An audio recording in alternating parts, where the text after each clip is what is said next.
Much has been said today by our colleagues across the aisle about this hearing and the purposes for it. It's been called a waste of time. It's been called a charade. It's been suggested that it's repetitive or unnecessary. To suggest that this hearing is any of those things, or to suggest that this hearing is tantamount to nothing more than a discussion of policy differences, is to fundamentally deny the seriousness, the scope, the scale of the catastrophe at our southern border, and the testimony of these witnesses who are here today and every witness that has come before them to testify in front of this committee about the seriousness of this crisis. We are here today because Secretary Alejandro Mayorkas has intentionally gone around and subverted the immigration laws of the United States of America. We are here today because Secretary Alejandro Mayorkas has repeatedly defied orders from courts directing him to cease and desist certain policies, which he continues to utilize. We are here today because the Department of Homeland Security has defied inquiries from Congress trying to get to the bottom of the scope and the scale of this crisis. And we are here today because Secretary Mayorkas has defied congressional directives related to spending, congressional directives as to how money was supposed to be spent. We are here because there is an unchecked flood of illegal immigration at our southern border that is destroying not just border communities, but communities around our country. Today alone, we have heard extraordinary and compelling testimony about the utter lawlessness that is occurring in this administration.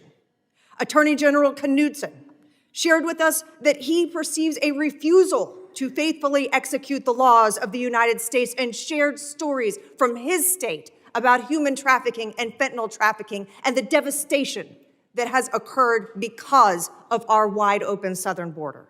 Attorney General Drummond commented on the failure to enforce our laws and how that has affected his state.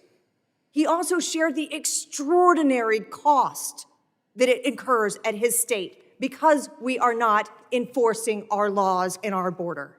And Attorney General Bailey touched on the issue of parole, which has become an absolute farce and workaround for following our laws. He's said perverting the plain text of the law. And indeed, that's exactly what is happening. In my state, Florida, we too have been forced to sue the Department of Homeland Security to attempt to achieve any semblance of lawful behavior and policy. United States District Court Judge Kent Wetherell, in an order directing that Secretary Mayorkas vacate the parole program, said, quote, Secretary Mayorkas has turned the southern border into a meaningless line in the sand and little more than a speed bump for aliens flooding into the country. With that backdrop, Attorney General Bailey, I'd like to turn your attention specifically to the question of parole authority. On July 26, 2023, before the House Judiciary Committee, Secretary Mayorkas testified the Department of Homeland Security has used our parole authority consistent with the law and consistent with past practices of different administrations. He also claimed that his department is using the parole authority consistent with the law still. In your opinion, is Secretary Mayorkas' implementation of the parole statute lawful, and is his implementation of this policy affecting the security of the United States? His policy implementation is unlawful in violation of the plain text of the statute, thereby forcing a lawsuit from several like-minded state attorneys general because of the drastic, terrible harm that's occurring on the streets in our communities.